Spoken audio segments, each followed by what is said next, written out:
Hi YouTube! Well, y'all didn't scare me away yet, so I guess that's a good thing.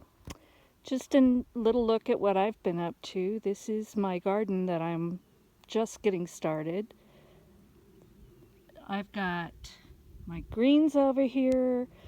I've got beans and peas back there. Some of the garlic that I don't know what it's doing, so I'm just leaving it for now. And a bunch of seeds planted here. Excuse me, I have to dip under my, I don't know if you can see it. This is my attempt at keeping the deer out of my garden.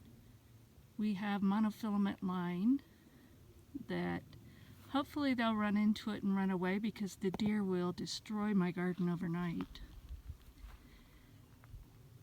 I have a bunch of tomatoes over there, some lettuce, and my strawberries, raspberries, and blackberries. Giving it a shot. I still have to put my irrigation in, and I need to put some kind of mulch on it.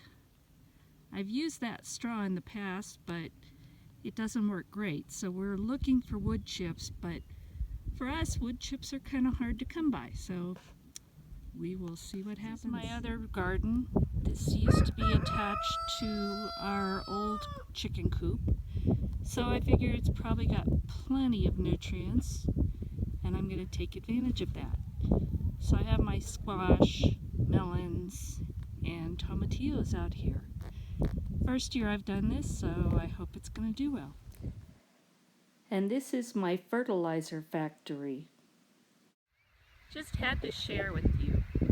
Today is a beautiful day. We're making power. We have sun. We have just enough wind, but it's not too high and not too low, because either one of those don't help us. Pretty much wasted. So a nice breeze like this and all this beautiful sunshine just are amazing. And this is my redneck way of trying to keep the birds and critters from eating on my leaves and fruit on my trees. When you do canning, you use a lot of lids and a lot of them get thrown away. I decided I needed to figure out a way to use them. And so I punched holes in them, put fishing line on them, and strung them from my trees and grapevine supports. And we'll see how that goes. I'm hoping that it helps scare them away. We planted these grapevines today. One's Chardonnay and one is a Cabernet, and black Manuka table grapes behind them. The clay on those tarps was so hard that we didn't use much of it because it would have just stayed hard lumps in the ground and really wouldn't have broken down. So we'll be hauling that off and getting rid of that somewhere. I planted this comfrey today. It's a wonderful medicinal herb. It's great for adding to compost and in your garden, but wherever you put it, make sure it has plenty of room and you'll never have to move it because it has a really long taproot. I've also heard that it's really good for chickens, but I don't know that for sure, so I'll have to do some more research. And here's our blind dog Olive Oil taking me for a walk after all that hard work.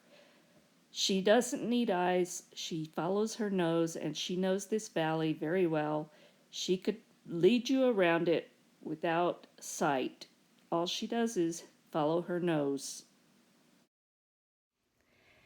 Hey YouTube, I am so excited. I went and worked in town all day, and on my way home I stopped by Linda's Pantry, and Linda named me Peep of the Month last month, so I'm so excited and I just have to share. First of all, it was so nice getting to just spend a little bit of time with her, talk with her, and see everything up in person. And I'm just really excited about this Peep of the Month, so I'm going to share with you. Spoiler alert, I already saw it, but it's still amazing. So, first of all, Linda got me one of these canning racks, and this is like silicone or something, and you can bend it around and put it in the bottom of your pot instead of the lift out racks that get rusty and all that. So that's really exciting. You could probably also use it for your countertop as a hot pad. We'll have to check that out. And then she got me some sprouting seeds, and I've been experimenting a little bit, so I'm really excited. This is the blend of different kinds, so I'm going to be giving that a try. And then she got me these beautiful tea towels, and I'm just so excited. I love green. It's one of my favorite colors, and it's just so pretty in springtime.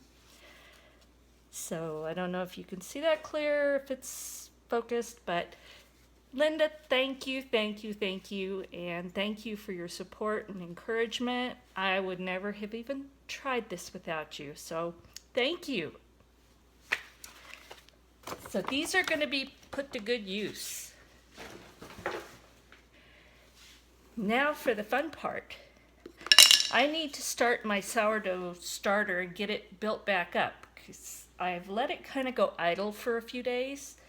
I wasn't making bread this week, and I don't feed it every day if I'm not using it, but I really never put it in the refrigerator, this one, because I use it so often. So today I'm going to feed this and show you how to get started. Oops. Here come my dogs. They love that word. First of all, what I've done is all of my starters, I've dehydrated them. I don't know if you can see that. But I just put a thin layer in my Excalibur and put it on a really low temperature because I just want it to get air and dry out so that I can save this. If for any reason my starter goes bad, I can always get it started again quickly without having to go through the whole process.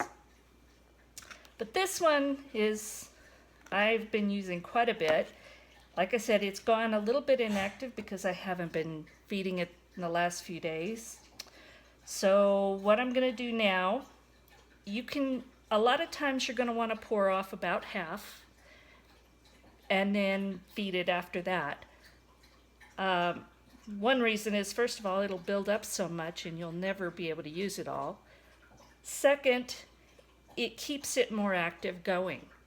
But I like the really sour flavor it gives my bread by letting it build up a few times before I pour any out.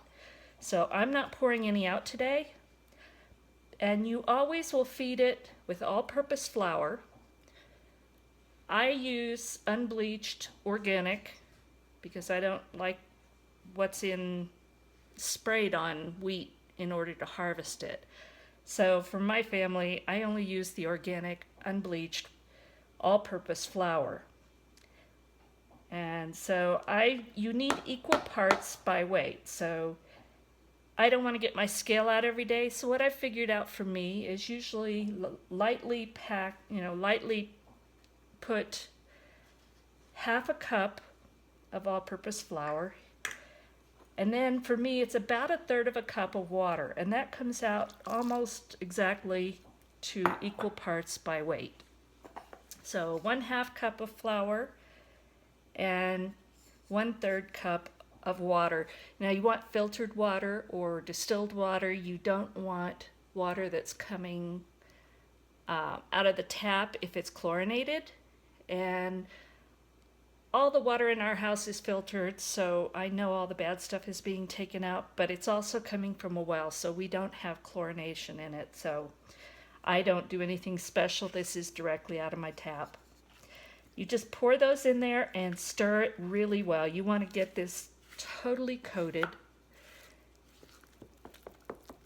and just really stir, stir, stir. Get it really combined. What you're doing is you're getting those little yeasty beasties, as I call them. You're waking them up. You're feeding them. You're encouraging them to grow and multiply. So you want to give them good food, good water, and really mix it up. And then you just let it sit.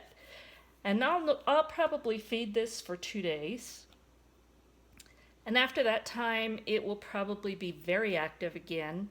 And then I'll make some bread, and I'll bring you back in a couple days when I'm ready to make a loaf of bread. So I just want to show you, this is the next morning after feeding the starter last night. And it's off to a good start.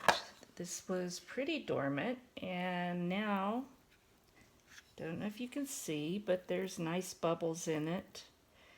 So it's starting to get active again, but it's not where you would want to use it to make anything with yet. You want it really active. You want a lot of those bubbles. That shows that the yeast is eating the flour and really starting to get active enough to raise bread. And so what I want to do today is kind of show you, hopefully this will work out. I am going to weigh out my water and my all-purpose flour to show you that's really what we're looking for. Flour can be very compacted. If you've ever shaken a jar of flour, you'll see how much it settles. So you really don't want to depend on dry measurements for it. I use my shortcut because it's pretty close, and I know what the sourdough is supposed to look like, but it's better to go ahead and weigh it out. So I'm going to show you how to weigh out the equal amounts, and we'll see where it puts us. I have 1/3 of a cup of water measured out, and I've got 1/2 cup of flour lightly scooped into the measuring cup. So that's what I usually use, but we'll weigh it out and see what happens. So I'm going to tare my scale so it's back to 0, and I'm going to put that in grams because when I'm making bread, I usually use grams. So this is 1/2 cup. Oh, those little bubbles are popping. It's so nice to see. So 1/2 cup comes out to 67 grams. So what I'm going to do now is tare the scale again, so it's back to 0, and let's pour in the water.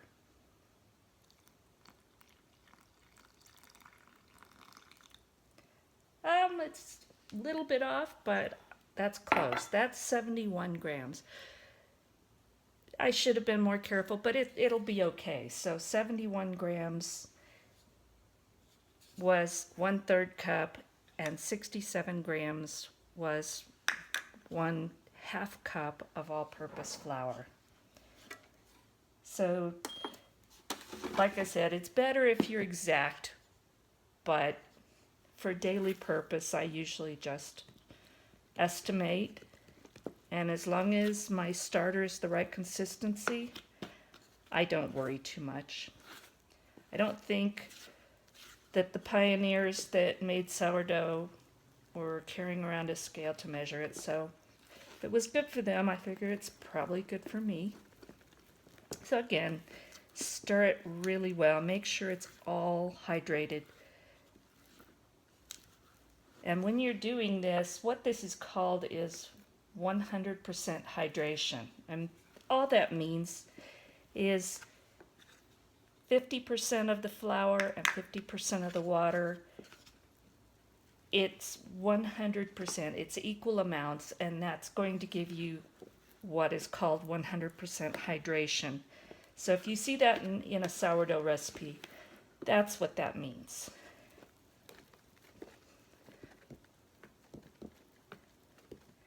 So there we go, and that's after one night, and we'll check back again and see where it's at. I think this may be ready to cook with tomorrow.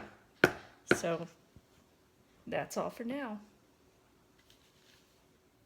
So I just want to show you, I fed this and then I went off and was doing some organizing in my kitchen and doing some other things, and I came back and I want you to see how much this has grown in just about 2 hours.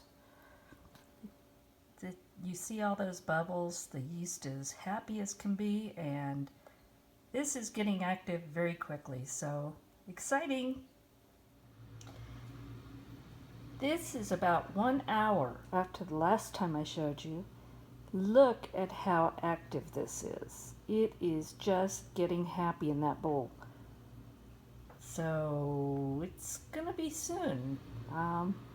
It was just waiting for some food and water, and now it's happy and bubbling, and I'm gonna make beautiful bread. After yesterday getting a chance to talk to Linda and Michael and get to know them, I would love to have them for neighbors. So, Linda and Michael, this house is available. We may be in the middle of nowhere, but we have a wonderful community. We had a going away party this last weekend for our neighbors Ruth and Joe, who are moving to Tennessee.